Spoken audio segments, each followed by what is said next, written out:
The prosecution now turns from matters of life and death to the topic of money. We will demonstrate how the accused has conspired to commit grand larceny and fraudulent misappropriation of brand value. Brands, ladies and gentlemen, are worth a lot of money. Not something we think of every day, of course. We're well used to thinking of luxury yachts, paintings, private jets, houses, footballers, racehorses as worth a bucket of cash. 4 legs of green monkey, $15 million. 2 legs worth a bit more. A Brazilian center could cost you a cool $222 million. Your own jet, $500 million.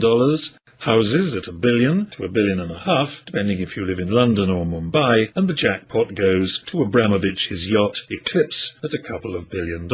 Nice boat, valuable asset. But brands? Well, next to brands, luxury goods are chicken feed. Interbrand says Nike is worth $30 billion, Coke $66 billion, and that's modest next to Google at $165 billion and Apple at $214 billion greenbacks. But here's the thing though, ladies and gentlemen of the jury, where is all this hard-earned money? Well, it's disappeared. Someone has had their hand in the till. The money has flown. Like T.S. Eliot's McCavity, the money's not there. Between Interbrand's valuation and the company balance sheet, and that is where a company is required to say what its assets are worth, trillions of dollars have disappeared. Alphabet says their Google brand is worth nothing. Coca-Cola says Coke is worth nothing. Apple and Nike brands, nothing. Don't believe me. If you don't believe these upright dudes are lying, look at their balance sheets. Nothing for Coke, nothing for Apple, nothing for Nike, nothing for Google, zilch, rien, nada, zero, worthless, all of them. How did this come about, jurors? How did it come about that Coke, Google, Apple and Nike tell us their brand is worth nothing? That shareholders have no asset in the brands they have created. That if the company was liquidated tomorrow, these mighty brands would fetch nothing. Why are the managers of these brands lying? The answer is because they have to. Brand owners are required by global accounting standards to say that the brands they have created are worth, wait for it, nothing. IAS, International Accounting Standard 38, Section 63, states clearly that brands that are internally generated, self-created, should not be recognized as assets. We are not here today to put finance in the dock. But we are here to try marketing, and marketing has conspired with the bean counters to excise the value of brands from the balance sheet, to deprive brand owners of assets to which they are entitled. Oh yes, of course, marketing will say, wasn't me, Gov, I didn't do it, I didn't steal nothing, my hands are clean. But no, the hands of marketing are not clean. They went along with the bean counters. They didn't raise a voice in protest. They let the auditors whine, we don't know how to measure it, so it doesn't exist. Not content with murdering brands, marketing has connived in destroying for those who created it the financial value of every living brand on every balance sheet on the planet. They have conspired to steal, to defraud brand owners and shareholders of their money. You will, ladies and gentlemen of the jury, have no hesitation in finding the accused guilty as charged with a corrosive conspiracy to commit larceny, fraud, and massive misappropriation of the hard-earned assets which rest in every brand.